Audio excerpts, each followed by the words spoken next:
Hoy celebramos el Día de los Reyes Magos y nos dice el Evangelio que ellos eran unos sabios que habían venido de Oriente. ¿En qué consistía su sabiduría? Acompáñame en este videoblog. Y ellos eran sabios, por si acaso, no porque lo sabían todo, sino justamente porque había muchas cosas que ellos ignoraban y por lo tanto estaban en búsqueda. Quizá la grandeza de su sabiduría radicaba en eso, que eran buscadores de la verdad. No eran de las personas que creían que cada uno pues tiene su propia verdad, no. Sabían que la verdad no es algo que cada uno se inventa según su parecer o su conveniencia, sino que la verdad es algo que está fuera de nosotros y por lo tanto la tenemos que descubrir. En esta vida, quizá, más que inventores, somos descubridores. Y estaban buscando la verdad más grande de todas, estaban buscando a Dios. Y por eso emprendieron un viaje larguísimo. Dejaron sus comodidades, su familia, su tierra, su tranquilidad y emprendieron esta gran aventura. Y es que cuando alguien tiene deseo de Dios, no se puede quedar tranquilo. ¿Saben qué cosa es lo que hace la fe verdadera en una persona? Pues nos lleva a movernos, nos lleva a no quedarnos instalados. La fe auténtica nos saca de nuestra comodidad y nos lleva a buscar cada día con más deseo a Dios. Eso fue lo que hicieron estos hombres y empezaron esta gran búsqueda. Y es interesante ver que para lanzarse esta aventura tuvieron dos instrumentos importantísimos que los ayudaron a no perderse, a encontrar el camino. Y estos dos instrumentos fueron la razón y la fe. Estos hombres eran astrónomos, es decir, estudiaban los astros. No eran astrólogos, por si acaso, eso es lo de los horóscopos y esas cosas. No, esto es astronomía. Era la ciencia más adelantada de la época. No eran ni incultos ni supersticiosos. Eran hombres de ciencia y también con un profundo deseo de Dios. En ellos, la fe y la razón no eran dos cosas opuestas, sino que eran dos realidades que se necesitaban la una a la otra. Porque ellos partieron este camino al observar la conjunción de unas estrellas, y esto les empezó a mostrar el camino, pero esto llegó a un límite. Luego, para llegar a la meta, tuvieron que escuchar a las Sagradas Escrituras, que les confirmaron el camino. ¿Cuántas veces en la vida nos han hecho pensar que la fe y la ciencia son dos realidades incompatibles? O eres un hombre de ciencia o eres un hombre de fe. ¿Cuántas veces alguien nos ha hecho una pregunta de fe y quizá hemos respondido? No. Es que eso no se pregunta, porque las cosas de fe no se preguntan, esas solamente se creen. ¿Cómo? ¿Cómo que las cosas de fe no se preguntan? Claro que hay que hacer preguntas de fe. Ahora, si tú no sabes la respuesta, eso es otra cosa. Quizás porque estás muy mal formado. Quizás te quedaste en la fe de tu primera comunión y nunca más creciste. Es verdad que nunca vamos a tener todas las respuestas, pero decir que eso no se pregunta, porque eso solamente se cree, eso tampoco es cierto. Algunas veces siento que la gente piensa que la razón es para las cosas lógicas, que tienen sentido, que son inteligentes, y la fe es para todas aquellas cosas que no tienen ninguna lógica, ningún sentido, ninguna coherencia, pero bueno, igual hay que creer en ellas. No es así. La sabiduría de estos hombres estuvo, por lo tanto, en saber articular estas dos dimensiones en sus vidas. La fe y la razón fueron como las dos alas que los ayudaron a elevar el espíritu para encontrar la verdad. Aprendamos de los Reyes Magos. Ellos se encontraron con Jesús y le dieron lo mejor que tenían, le dieron sus dones, le dieron sus regalos.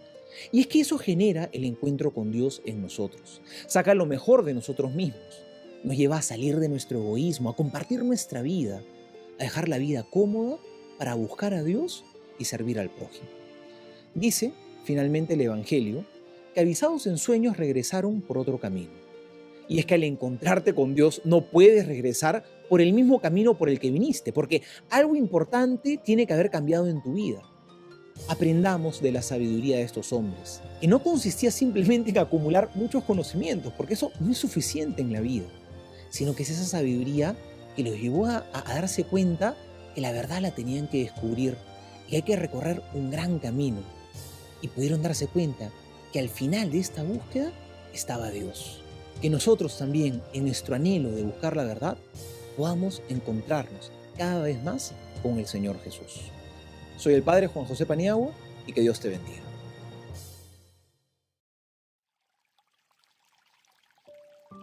Lecturas del libro de Cielo para profundizar. Mateo 2, 1-2. Unos magos de Oriente se presentaron en Jerusalén y preguntaron: ¿Dónde está el rey de los judíos que acaba de nacer? Porque vimos su estrella en Oriente y hemos venido a adorarlo. Volumen 20, título 46, enero 6, 1927. Para manifestar a los pueblos la venida de mí, Verbo del Padre a la tierra, quise y me serví de autoridad regia, de hombres doctos y sabios, para que, por su autoridad, pudieran difundir el conocimiento del Dios nacido, y queriendo, pudieran aún imponerse sobre los pueblos. Pero, a pesar de esto, la estrella fue vista por todos. No obstante, solo 3 se mueven, ponen atención y la siguen. Esto dice que entre todos, solo ellos poseían un cierto dominio de ellos mismos, que formando un lugarcito de vacío en su interior, además de la vista de la estrella, oyeron mi llamada, que haciendo eco en su interior y no tomando en cuenta ni sacrificios, ni habladurías, ni burlas, porque partían hacia un lugar desconocido y muchas debieron oír.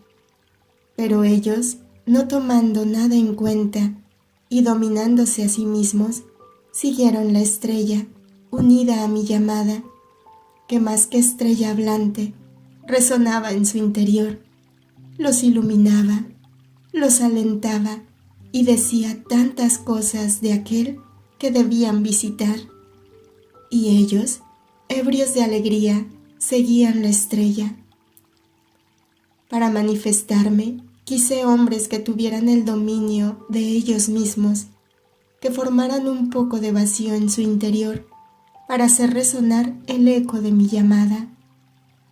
Pero cuál no fue su sorpresa al ver detenerse la estrella, no sobre un palacio, sino sobre una vil choza.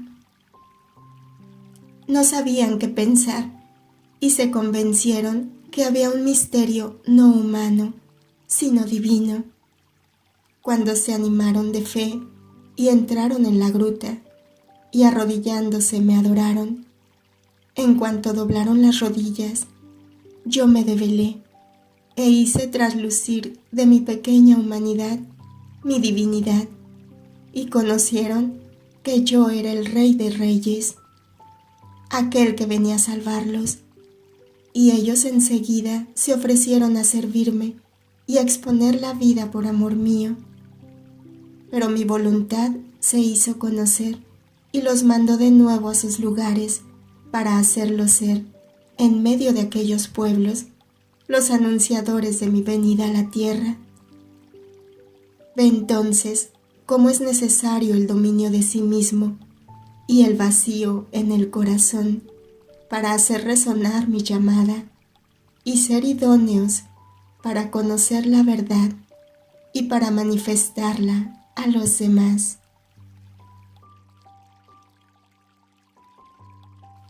Mateo 2, 3-6. Al enterarse el rey Herodes, quedó desconcertado y con él toda Jerusalén. Entonces reunió a todos los sumos sacerdotes y a los escribas del pueblo para preguntarles en qué lugar debía nacer el Mesías. En Belén de Judá, le respondieron, porque así está escrito por el profeta. Y tú, Belén, tierra de Judá, ciertamente no eres la menor entre las principales ciudades de Judá, porque de ti surgirá un jefe que será el pastor de mi pueblo Israel.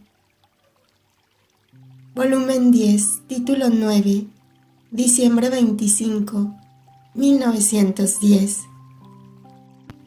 Después vinieron los magos pero no se vio ningún sacerdote, mientras que ellos debían ser los primeros en hacerme cortejo, porque ellos sabían más que todos los demás, según las escrituras que estudiaban.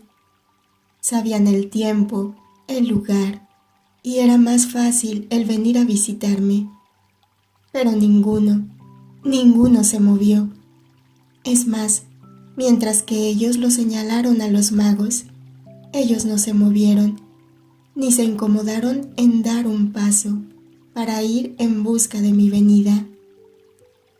Esto fue un dolor, para mí amarguísimo, en mi nacimiento, porque en aquellos sacerdotes era tanto el apego a las riquezas, al interés, a las familias y a las cosas exteriores, que como resplandores les cegaba la vista, les endurecía el corazón y volvía torpe la inteligencia para conocer las verdades más sagradas, más ciertas, y estaban tan engolfados en las cosas bajas de la tierra que jamás habrían creído que un Dios pudiese venir a la tierra en tanta pobreza y en tanta humillación.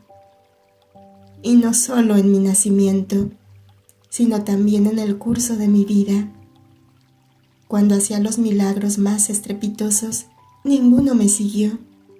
Más bien, planearon mi muerte y me asesinaron sobre la cruz.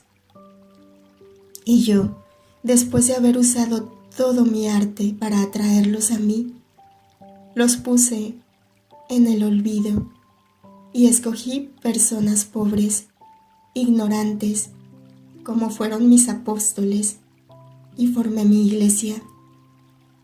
Los segregué de las familias, los liberé de cualquier vínculo de las riquezas, los llené de los tesoros de mi gracia y los volví hábiles para la dirección de mi iglesia y de las almas. Ahora debes saber que este dolor aún me dura, porque los sacerdotes de estos tiempos se han hermanado con los sacerdotes de aquellos tiempos, se han dado la mano en el apego a las familias, al interés, a las cosas exteriores, y poco o nada ponen atención al interior. Es más, algunos se han degradado tanto que han llegado a hacer entender a los mismos seglares que no están contentos de su estado, abajando su dignidad hasta lo ínfimo y por debajo de los mismos seglares. Ah, hija mía, ¿qué prestigio puede tener su palabra en las gentes? Más bien, los pueblos, por su causa, van descendiendo en la fe y en el abismo de peores males. Caminan a tropezones y en las tinieblas, porque luz en los sacerdotes no ven más. Mateo 2, 7, 8. Herodes mandó llamar secretamente a los magos y después de averiguar con precisión la fecha en que había aparecido la estrella, los envió a Belén diciéndoles: vayan e infórmense cuidadosamente acerca del niño. Cuando lo hayan encontrado, avísenme para que yo también vaya a rendirle homenaje. Volumen 27, título 8, octubre 21, 1929. El tercer paso de mi venida sobre la tierra, el exilio, y en este me tocó que vinieron los santos magos a visitarme, los cuales hicieron un poco de rumor al buscarme.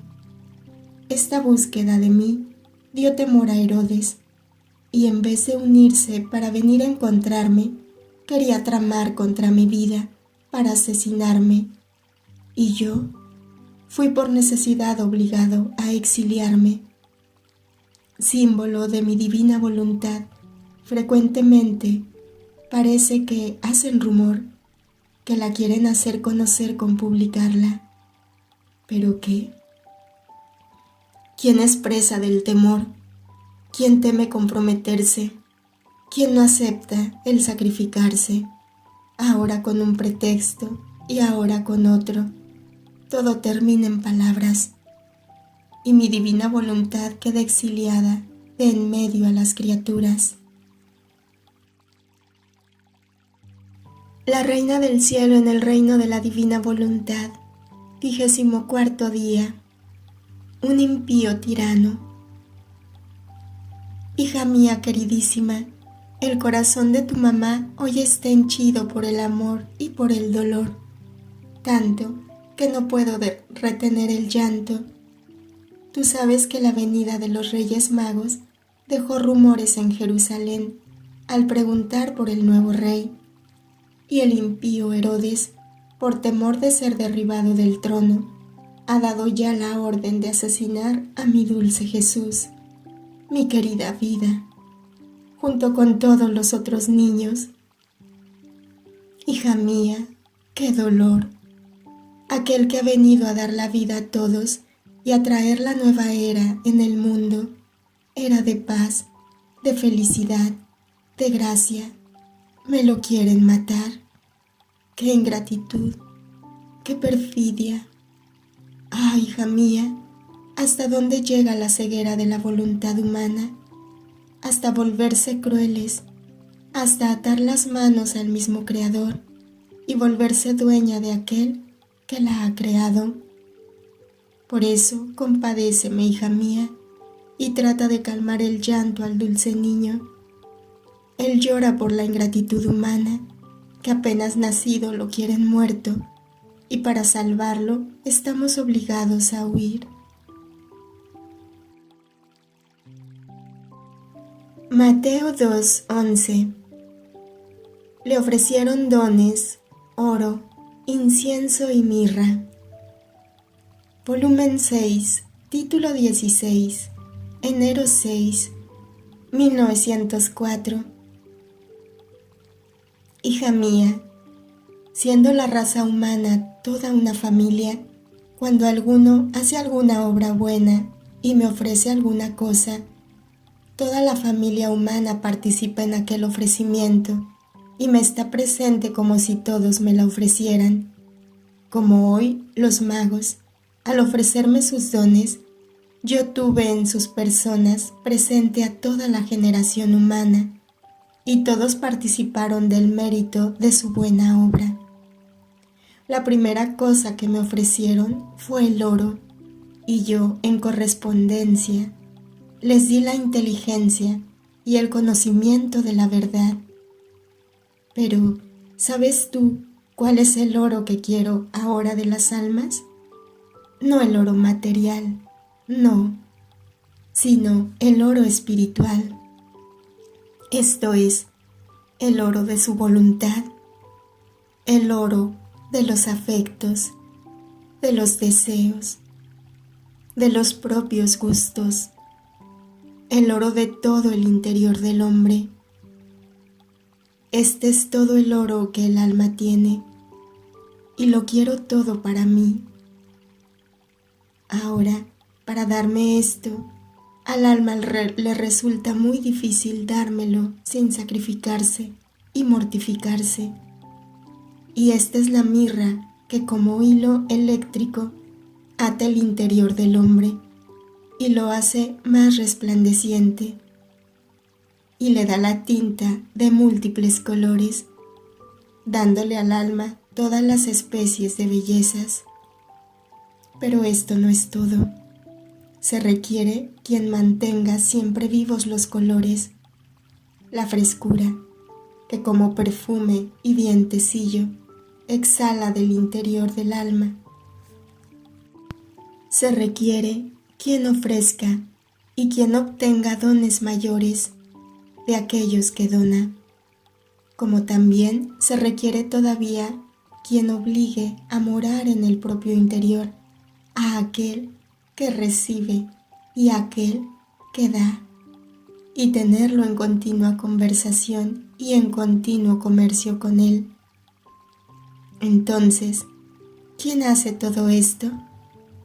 la oración, en especial el espíritu de oración interior, que sabe convertir no solo las obras internas en oro, sino también las obras externas, y este es el incienso. Pequeño Rey Jesús, a nombre de todas las generaciones, vengo a entregarte el oro de nuestra voluntad, la mirra de nuestros sacrificios y el incienso de nuestras oraciones perennes. Venga pronto tu reino. Fiat.